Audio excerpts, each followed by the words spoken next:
کسی پیر کا ذکر نہیں ہے اور حدیث کی کسی کتاب میں کسی پیر کا ذکر نہیں ہے. اگر ہے تو مجھے بتا دو لا کر کے. پیری مریدی کا ریزن کیا رہا ہے ذرا اس پہ غور کیجئے. آپ شروع کیجئے. سرکار حسن بصری بہت دور کے, غوث پاک کو لے لیجئے. آپ کیا کرتے تھے یہ پیر لوگ؟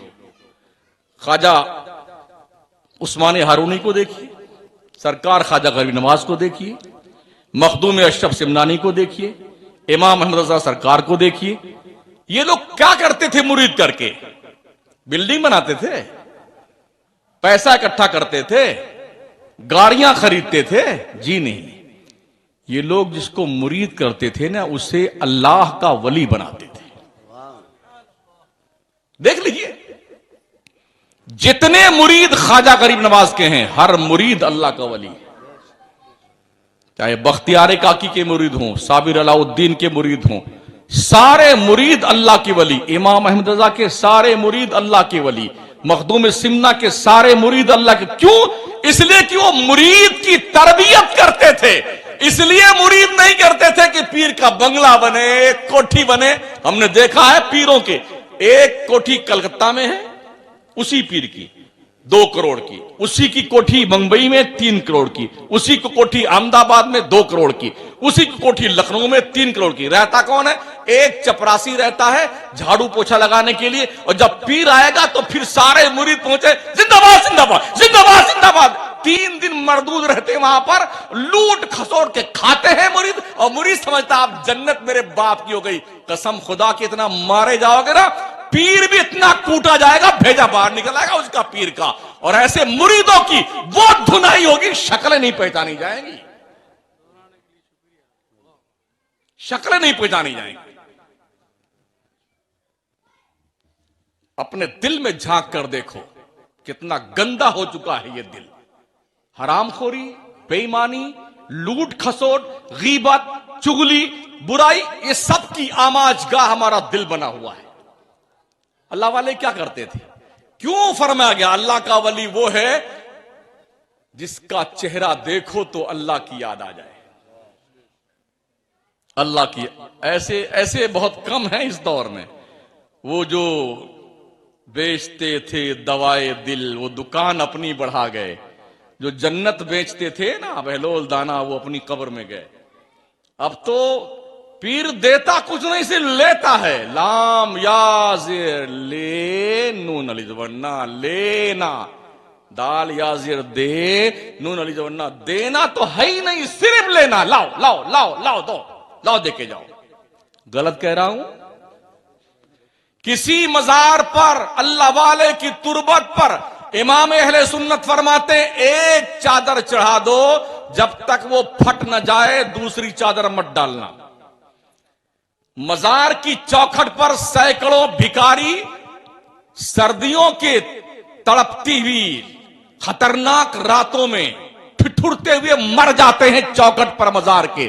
جس کو مزار پر چادر چڑھانے کے لیے دیکھیے نا 500 کی چادر, 2000 کے. ارے او کمینوں ذلیلوں, جس پیسے کی چادر خرید کے تم مزار پہ ڈالتے ہو نا اس کے نام کی چادر اور ڈریس خرید کر کے اس فقیر کو پہنا دو, غریب کو جو گرمی سے تڑپ رہا ہوتا ہے اور سردی سے ٹھٹر کے مر جاتا ہے, اس کو پہنا دو تو ثواب ملے گا اسے.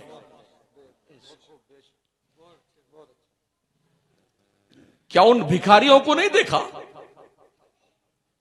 جو کھانا کھانے کے لیے قطار میں کھڑے ہیں, لوگوں کا لقمہ دیکھا کرتے ہیں شادی بیاہ کے اور دعوتوں کے موقعوں پر.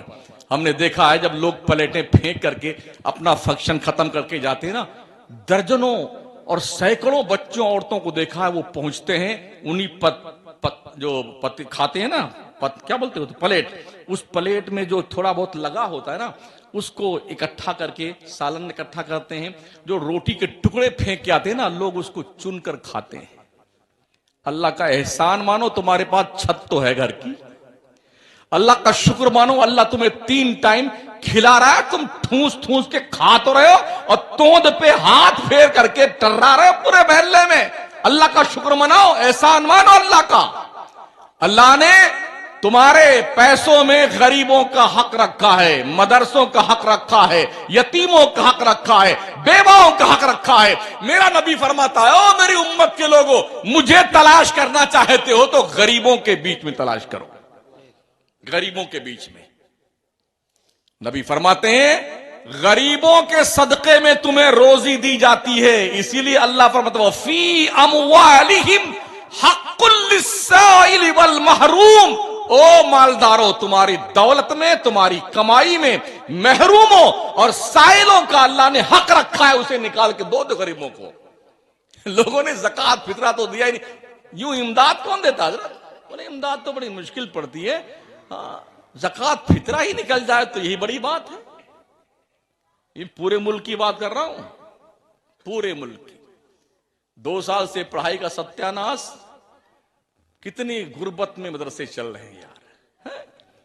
جس دن یہ مدرسے بند ہو گئے نا، نہ تمہاری میت کو کوئی نہلائے گا، نہ جنازہ پڑھائے گا، نہ کلمہ پڑھنا آئے گا، اور ایسے ہی ٹھونس ٹھانس کے لوگ تمہاری قبر میں آ جائیں گے۔ یہ مدرسوں کی دین ہے، مدرسوں کی۔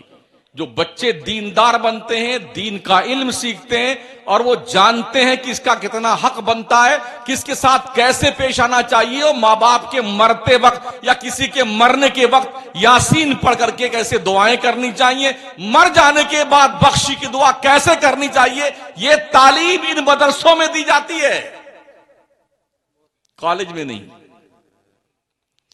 بڑی ہی چترائی کے ساتھ ہندوستان سے انگریز جاتے جاتے تعلیم کو 2 حصوں میں بانٹ کے چلا گیا کمینہ۔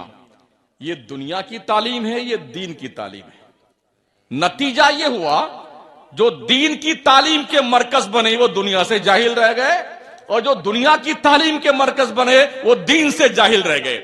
اسکولوں میں پڑھنے والے لوگ، کالج کے اندر پڑھنے والے لوگ جنہیں دین کا واسطہ نہیں پڑھانا، ڈاکٹر تو بنے مگر ذاکر نائک بن گئے، انجینئر تو بنے محمد علی بن گئے، مرزا محمد، مرزا نام ہے نا، ہاں مرزا، مرچا ورچا حکم، لائر تو بنے مگر دیندار نہیں۔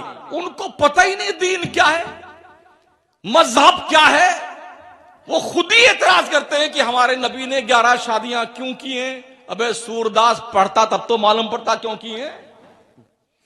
وہ اعتراض کرتا، مسلمان ایسے مسلم اعتراض۔ ایک وہ طارق مہتا نہیں، کیا نام اس کا، طارق فتح، ہاں طارق ذلیل ایک ہے دلی میں، وہ بی جے پی کی ناجائز اولاد، وہ مردود روز خرافات حرام خور کرتا رہتا، ذلیل کتا، بھونکتا رہتا، اور ایسے دلال بول بھی بلائے جاتے ہیں 5,000 روپے، جن کو کچھ بولنا ہی نہیں آتا ہے۔ وہ چیختا چلاتا رہتا، تو لوگ کیا